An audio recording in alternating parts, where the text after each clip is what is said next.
based on that, Kwaku Kwatin writes a letter, Deputy Minister for Finance, writes a letter to West Blue on the 25th of January 2018, saying that by 31st December 2018, the contract will be terminated, and proceeded to even review the price of the contract downwards. So all of these things have been done. West Blue accepts it. This matter, one would think that should be done and dusted with. Then, out of the blue, Gabby Darko resurfaces and is making such a huge demand on the state, 187.3 million Ghana cedis.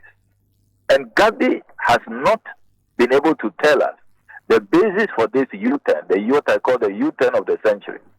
Why is he making this U-turn? Why is it that after accusing President Mahama of overpaying West Blue, of awarding a bloated contract to West Blue, suddenly, now you are saying that President Mahama didn't pay enough? President Mahama has not paid West Blue all their due, all they deserve. I mean, what's going on here? You see, this is a clear case of create, loot, and keep, which has gone bad. He thought that all those letters he was writing, hiding his name and only signing, he would not be exposed. And before we know it, this money has been paid and they will have executed their scheme. He did not know that we were watching and that it was just a matter of time for us to expose him. Now, as we speak, we have been able to strengthen the hand of the GRA. Because remember that the GRA is on all fours with us. The GRA insists that they do not owe West Blue, they do not owe Gabby and his clients. And so this expose will help us protect the public purse. It will help us ensure that the 187.3 million Ghana cedis is not paid. I must also respond to the claim that Gabby has made in that statement that my actions have rather benefited he and his clients, and that they now have They said they didn't have the opinion of the Attorney General until you published. They didn't have the opinion of the Attorney General until I secured it and leaked it. So now they have it. I mean, Gabby must really have very, very low regard for us. If you go through all of Gabby's letters, when he writes to the GRA, the board chair of GRA, when he writes to the Minister of Finance, you would think that he is the Attorney General or he is drafting the legal opinion for the Attorney General. Gabby himself states emphatically that he is aware of the legal opinion. He states in the letters to the GRA board chair. Even letters that have not yet been sent to the Attorney General. For example, the Attorney General met West Blue, GRA Finance, and Gabby on the 1st of November of 2020 and asked that they should put together written arguments of their positions. Will you believe that Gabby, in one of the letters, stated clearly that he knows that GRA has not written their letter, their written arguments, they haven't sent it to the Attorney General? How did he know that? How did he know? I mean, you review all the letters and you see Gabby speaking for the Attorney General, speaking as if he works from the Attorney General's office. So how can Gabby claim that he didn't have this legal opinion and that we have made it public and so we have helped their case?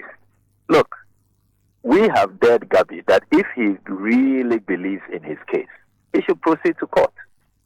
He should proceed. Why? Look, for almost 2 years, he's been operating in the shadows, behind the scenes, issuing threats, causing people to be transferred, getting the Minister of Finance to pile pressure, getting the Attorney General to be in his corner and issue 3 legal opinions. And this Attorney General, look, I never knew he could be so effective on the matter. I have been following the matters to do with victims of the National Cathedral demolition, looking for compensation, looking for audience from government. They write several letters. The Attorney General would not even acknowledge.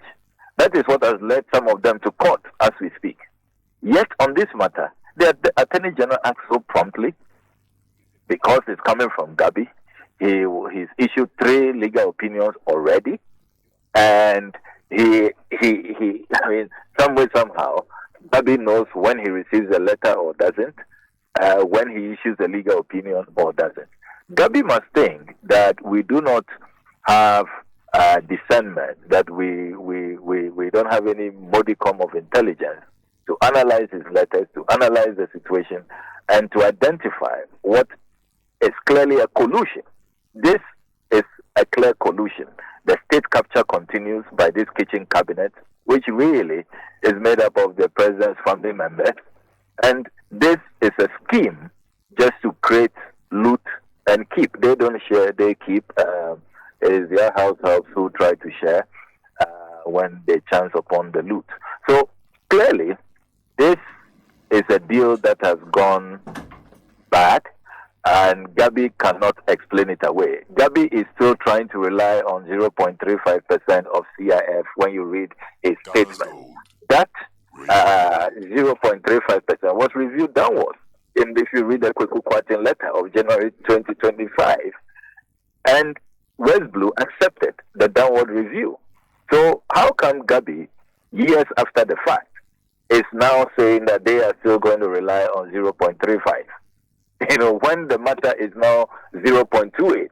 And indeed, if you read the value for money audit reports clearly, the value for money assessment report, if you read that carefully, you would notice that they are arguing that it is even West Blue that may owe Ghana, that the contract was overstated by some $64 million. So there is really no basis for this new demand being made, 187.3 million. Look, Sana, 187.3 million Ghana cedis is more than the entire budget of the Ministry of Tourism. Just think about that. More than the entire budget of the Ministry of Information. More than the entire budget of the Ministry of Parliamentary Affairs, the Ministry of Chieftaincy. So many ministries. It's more than the entire budget for the Office of Special Prosecutor, SHRAJ, NCC, you name them. I mean, this is such a colossal amount, a staggering figure. And it is most shocking that people who have run down this economy, who are telling everybody that there is no money, they have told road contractors who are owed 15 billion Ghana cedis to be patient, that there is no money. They've told food suppliers to be patient, that there is no money. They say they will pay them on the 17th, hopefully. So they should hold on with their demonstrations. School feeding caterers, they couldn't meet their demands. So you have all of these liabilities you say you don't have money for. Obligations that without which, school children cannot be fed, contractors will have to close down their businesses, it will lead to more unemployment and all of that. And in the midst of all of this, under this bankrupt IMF bailout economy, you can have the courage to come up with this 187.3 million Ghana cedis demand on a matter that you had told the Ghanaian people that President Mahama had inflated this particular contract. There was no value for money. So what has changed? And Gabby is not addressing that. Gabby is not addressing the reason for his U-turn. He must give us the justification. Nobody, you see in his letter, he says that he's a lawyer, he's allowed to practice. Nobody has said he shouldn't practice. I haven't said that his license should be withdrawn, or he should be debarred. That's not the issue. He's just engaging in chicanery, in clear obfuscation. Nobody has said that if your cousin is president, don't practice. This is not a simple matter of just practicing. What is happening actually is that you have a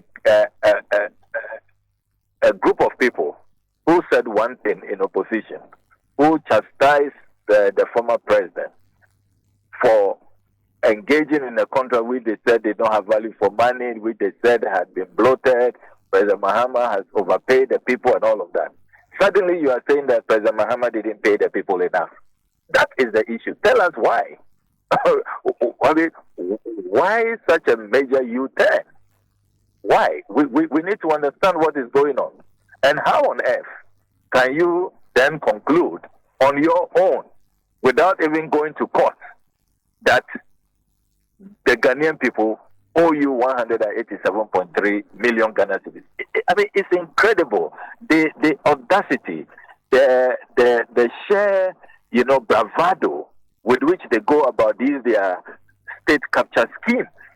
It's absolutely incredible. I was going to read to you what in fact, there's this portion where they are saying, contrary to your assertion of West Blue's contract being terminated before the claim period, note that West Blue continued to render services to the government under the contract following an extension of the said contract post 31st December 2018. Actively, a period not included in the claim of 187,357,969 that, unlike your claim, the contract was never actually terminated, that they continued to work even after the contract was supposed to expire. Again, that is total falsehood. I have put out the termination letter signed by Kweku Kwati on the 25th of January 2018. You know that anything, any averment, any assertion, any claim I make, I support it with evidence, with documentary evidence. So we have put out the documentation showing the termination of the contract, signed 25th January 2018, that the termination will take effect 31st December 2018. If Gabby is claiming that there was an extension, he should produce that extension document, that contract extension. He should produce it. He can't just put it out in a statement that there was an extension. Where is that contract? Where is it? I challenge him. I dare him to produce it. He cannot produce it because it doesn't exist. What exists is what I have put out.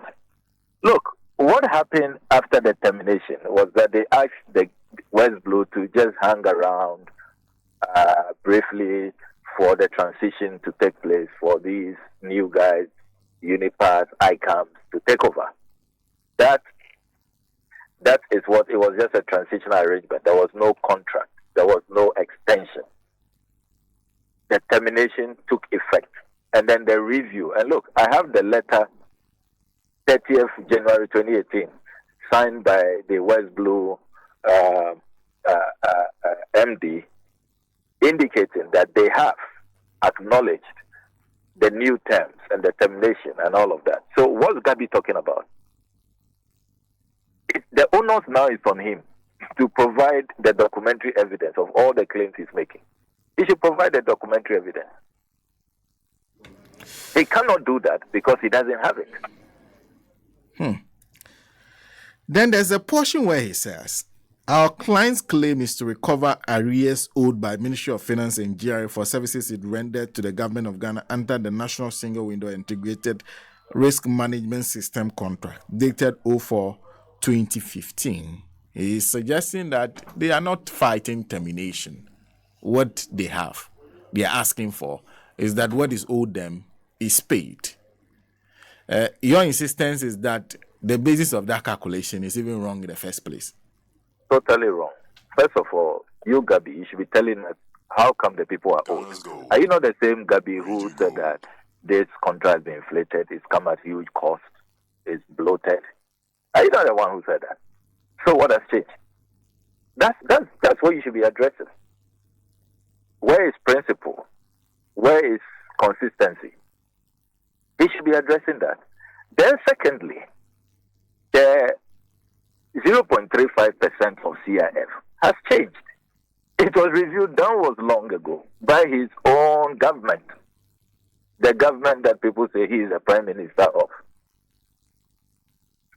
Kweku Kwati's letter. And Kweku Kwati is around. He's the chair of the finance committee. He has not challenged all the claims I'm making. He hasn't disputed them. I mean, you in the media should go and talk to Honorable Kweku Kwati. Go and find out if the letters are put out in his name. Perhaps if he doesn't know about them, or if it doesn't exist, or if it is adopted. I mean, find out from him. And I'm sure that he will have, because I have engaged the leadership of the finance committee. I've put all of these documents before them, and they have assured that they are going to call all the parties and probe this matter further. None of the documents signed by key actors who are still around, who are leading the finance committee, like the Honorable Kwesi Kwarteng, have been challenged. So what's Gabby talking about? Why is Gabby still at 0.35? When his clients have written a letter accepting the reviewed price, the price that was reviewed downwards to 0.28. There is a letter by his client accepting the downward review of 0.28. So why has Gabby now gone up to 0.35? I mean, it's so bizarre. It's unbelievable. Look, when you see a scheme to just create loot and keep, you can see it. It's so obvious what this is. And unfortunately for him, it's been exposed. It's gone bad. It's gone awry. There is no way we are going to accept that anybody should pay this 187.3 million. And look, Sana, I can assure you that people at the GRA are so happy about this expose, and the pressure that was mounted on them, at least now the people are beginning to back off, and they are convinced that there will be no payment once we keep making the noise and we keep exposing the modus operandi of this kitchen cabinet. I was going to draw attention to something then he writes about, because you're raising issues of his own credibility to be acting in the way he was acting. The African Legal Associates refers to something they said happened when you were a deputy education minister. This is how it reads. It is intriguing that you, of all people, see as a scandal lawyers engage in their legitimate work of seeking to recover arrears owed to their clients, even when their claim per your own leaked documents is not in principle disputed by the Attorney General. I wonder how you reconcile your current stance against ALA with a claim against you by the then Attorney General when you were a member of the government. In fact, they produced an article by peacefmonline.com where the then Attorney General, Martin Amidu, was saying that you asked him to make some payment. Did you notice that point, and what is your response to that? I did read that, and it is very laughable. A clear case of, let's see if we can discredit the messenger. I mean, I told you that the statement did not address any of the real issues. And throwing this in was clearly meant to launch an attack on the messenger. This is an old discredited story. This matter happened at the time I was Deputy Minister for Information. All I did was to forward letters that had come to the ministry, which had been minuted by my minister, that forward to the Attorney General's department. That is all I did. The Ministry of Information, everybody knows. We receive feedback from the public. It is, if you like, the collection point of information, of documents for any government. So we put out information, we receive information, we give feedback. And all I did was to forward that matter to the Attorney General. That's all I did. Ghana's Gold. There is absolutely no evidence of me doing anything untoward. Unlike Gabby, I never wrote any letters. I have not piled pressure on anybody to make any payments. I have not engaged in any influence peddling. I didn't know the people. I have no relations with them. This is a very cheap shot, very misguided, very misconceived, and it's going nowhere. It's going absolutely nowhere. You have worked closely with ministers of information, you in the media and all of it. It's always the first point of call.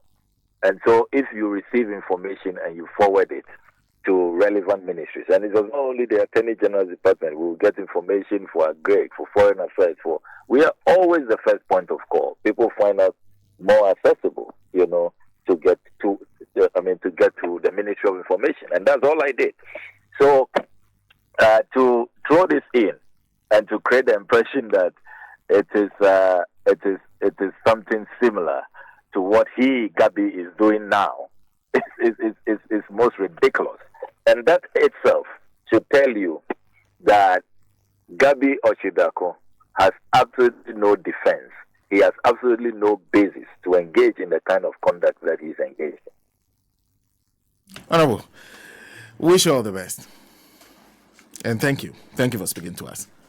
There's Honorable Okudzeto Ablakwa, President Sisi and Honorable Samuel Okudzeto Ablakwa, who was speaking to us on two issues. First, on the matter of coup, and then we spoke to him on Gabby Ocheredako's response to his response and his subsequent response to Gabby Ocheredako's response on the kitchen scandal.